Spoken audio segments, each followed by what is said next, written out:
एक आसान मूर्ति में से शिव प्रकट होकर अपनी भक्ति करने वाले को, अपने पर विश्वास करने वाले को भगवान शंकर स्वीकार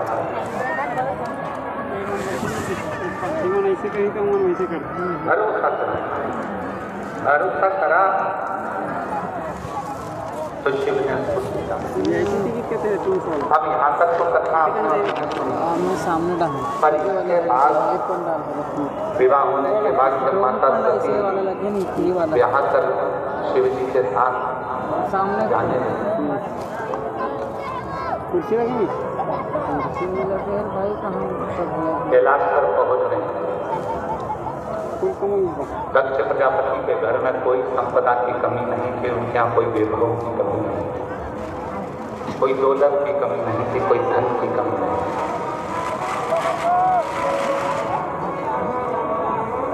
अब वहाँ जब पहुंची कैलाश पर तो वहाँ देखा कि ना तो वहाँ पर सोने के लिए कोई पलंग था, ना कोई गादी थी, ना कोई तकिया था, ना कोई मेज थी, ना कोई पात्र था, ना कोई आभूषण था, ना कोई वस्त्र।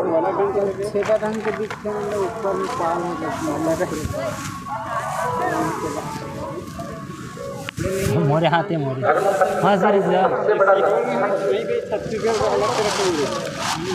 धर्मपत्नी का सबसे बड़ा क्रम है, धर्मपत्नी का सबसे बड़ा लक्षण है, तो सबसे बड़ा लक्षण धर्मपत्नी का एक ये भी है, पत्नी के घर में अगर कुछ भी नहीं है तो उसके मन में ग्लानि ना। विवाह माता पिता ने करा है, विवाह हुआ है, जिनके साथ में विवाह कर जा रही हूँ, जिनके साथ में शादी कर जा रही हूँ, अगर मेरे देव महादेव मेरे साथ में है तो पत्नी को ये विश्वास होना चाहिए कि मैं इस घर में सब कुछ लाकर भर सकती हूँ। इस घर में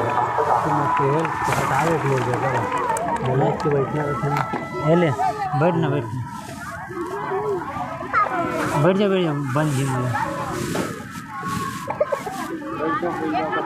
पूछने वाले बहुत कुछ पूछते हैं। एक बार किसी ने पूछा गुरुजी चाची मन पत्नी को सीधे हाथ पर बैठना चाहिए तो उल्टे हाथ पर बैठना चाहिए?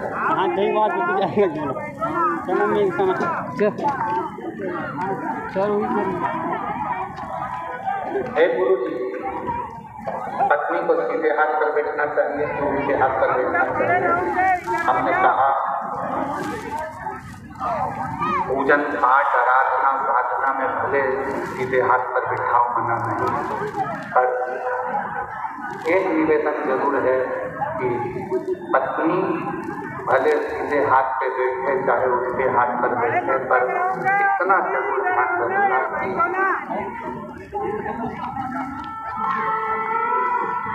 समझ गए तो कहाँ बैठ रही हैं? आपके राइट हैंड में बैठकर भगवान की भक्ति कर रही हैं, आपके लेफ्ट हैंड में बैठकर भगवान की आराधना कर रही हैं, मना नहीं।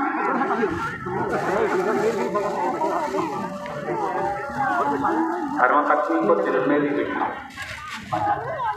आपकी आराधना नैनों में बिठाओ, अपनी पत्नी के शब्दों को कानों में बिठाओ, मना नहीं। हृदय में बिठाओ, मना नहीं। पूजन में राइट में बिठाओ, मना नहीं है। लेफ्ट में बिठाओ, मना नहीं है, पर सिर पे मत बिठाओ।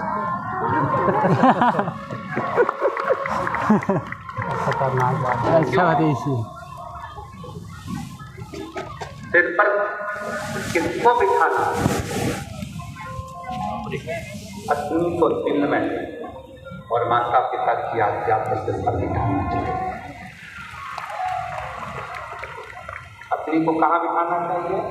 दिल में, और माता पिता की जो आज्ञा है, माता पिता की जो आज्ञा है उसको सिर पर।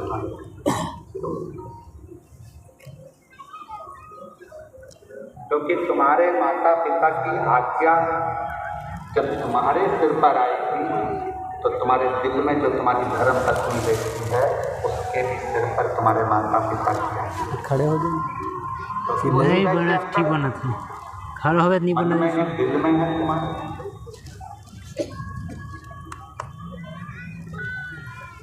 पत्नी सिर के ऊपर नहीं पत्नी हृदय में है और माता पिता की आज्ञा माता पिता के शब्द माता पिता की आज्ञा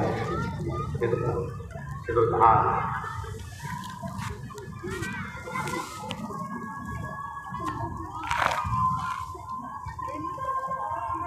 सती मैया ने देखा कि यहाँ पर कुछ भी नहीं है, सब बिखरा पड़ा है, ना तो यहाँ पर कोई स्टेज है, ना यहाँ कोई पलंग है, ना कोई गादी है, ना कोई तकिया है, ना कुछ है, ना कुछ है, पूरा पूरा खाली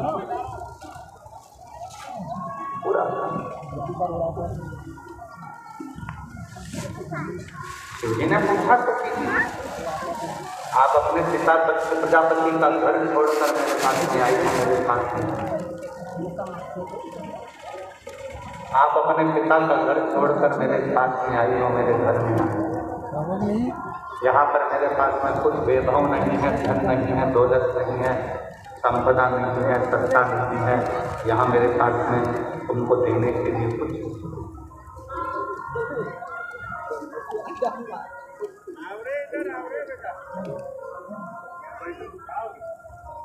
आपको अगर कुछ लगता हो तो आप बोलिए। सती मैया ने कहा स्वामी अगर पति शांत में है तो दौलत की जरूरत नहीं पड़ती, केवल धेरे की जरूरत पड़ती है। थोड़ा इंतजार,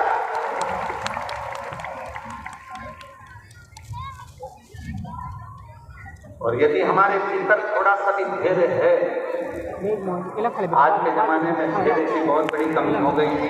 लोग कहते हैं कि मैंने तुम्हारे यहाँ काम करा तो मुझे उसके बदले में ये मिलना चाहिए, मैंने अगर एक लोटा जल चढ़ाया है तो उसके बदले में मुझे ये मिलना चाहिए, मैंने पशुपति व्रत करा है तो उसके बदले में मुझे ये मिलना चाहिए, मैंने ये काम करा है तो उसके बदले में मुझे ये प्राप्त होना चाहिए। शिव महापुराण की कथा कहती है शंकर के मंदिर में जाना मेरा काम है और मेरी बिगड़ी बनाना शिव का काम है। कब बनाएगा, कैसे बनाएगा, कहाँ बनाएगा, कैसे बनाएगा, ये उसके ऊपर।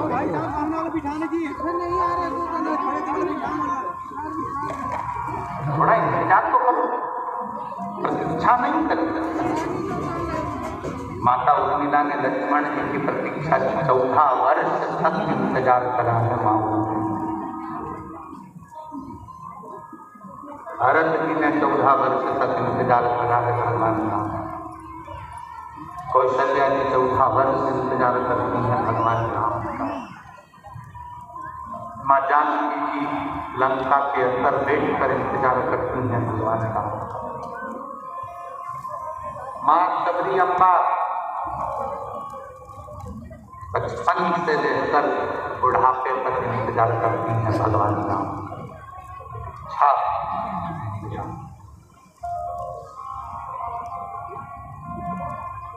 थोड़ा थोड़ा इंतजार करो, बड़ी प्रतीक्षा है।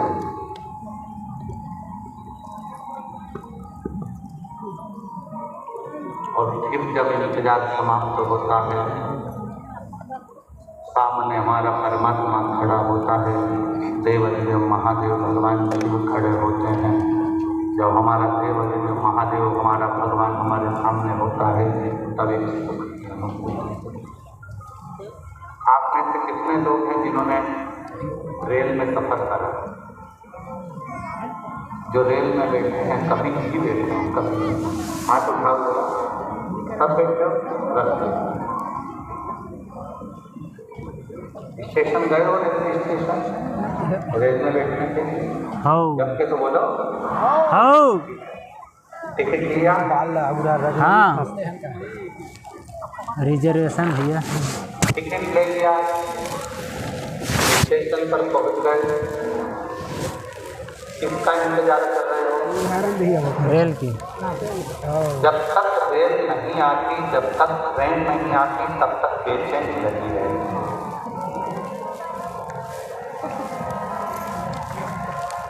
कतका बेर आहे कि देखा देता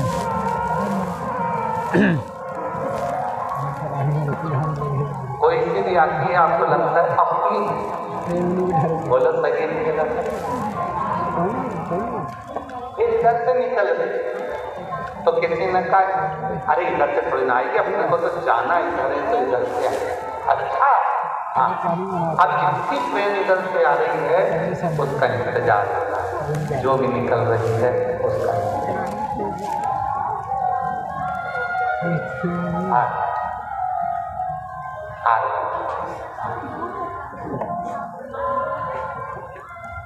सामान संभाला, पोटली संभाली, अटैची संभाली, बच्चे संभाले, सब कुछ संभालते संभालते ट्रेन का इंतजार करती करती बाट जोती जोती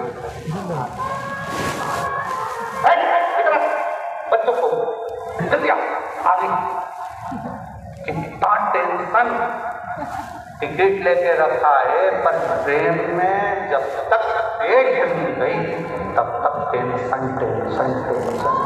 जल्दी चढ़ो चढ़ो ऊपर चढ़ो, सामान लो, आके चीजो सामान लो, चढ़ गए हाँ, पानी बोतल कर ली, पानी की बोतल जल्दी से पति से कहा चलो चलो चलो, और जो जाके सीट पर बैठी बस बैठने के बाद बेड इधर, सामान उधर, बच्चे उधर, सब इतनी रिलैक्स, इतनी शांति कि ऐसा लग रहा है कि दुनिया का सारा खजाना मिल गया, एकदम शांति से बैठ गई ट्रेन चल रही।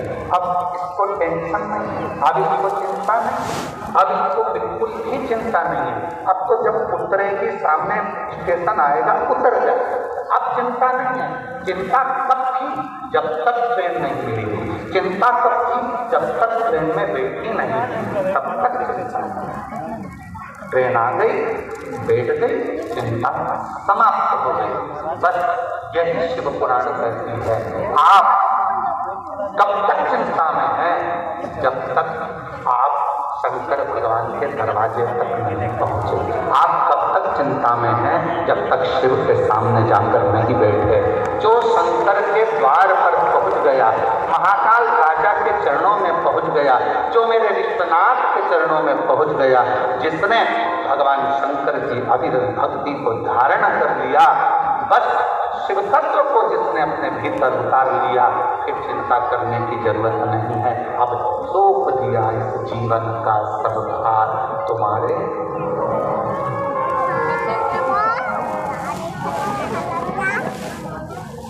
इस जीवन का सारा भार सब कुछ तुम्हारे हाथ में।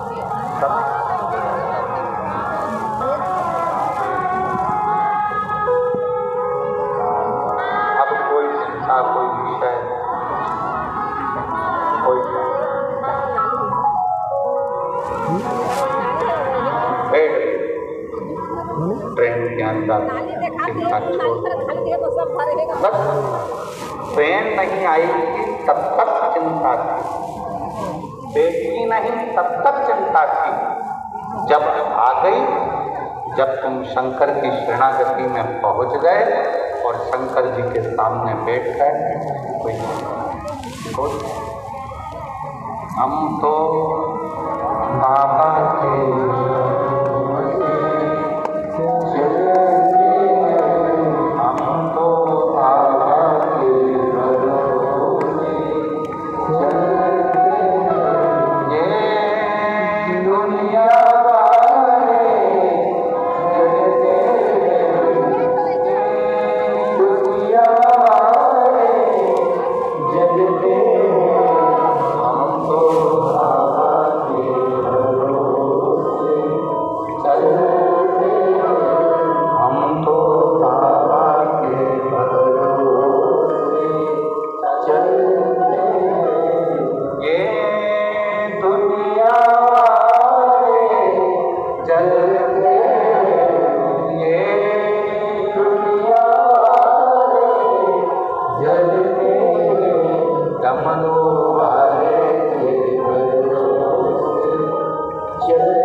स्थान है वो भगवान शंकर की शिव महापुराण की कथा और शंकर भगवान का शिवालय, जहाँ जाकर व्यक्ति की आधे से ज्यादा चिंता समाप्त हो।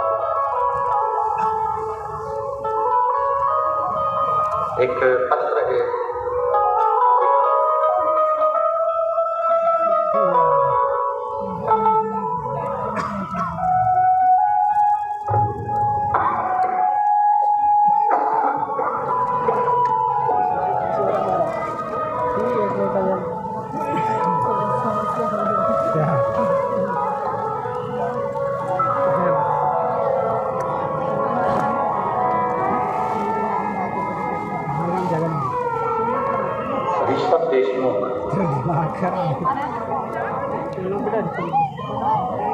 मेरा नाम प्रीति देशमुख है, पति जितेंद्र कुमार देशमुख है।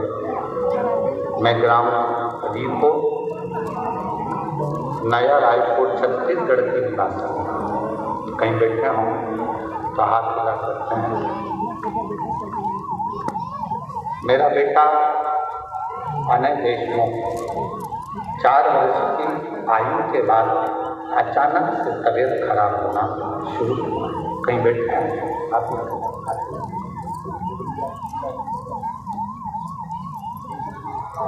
4 वर्ष की आयु के बाद में इसकी तबीयत खराब होना प्रारंभ हुई और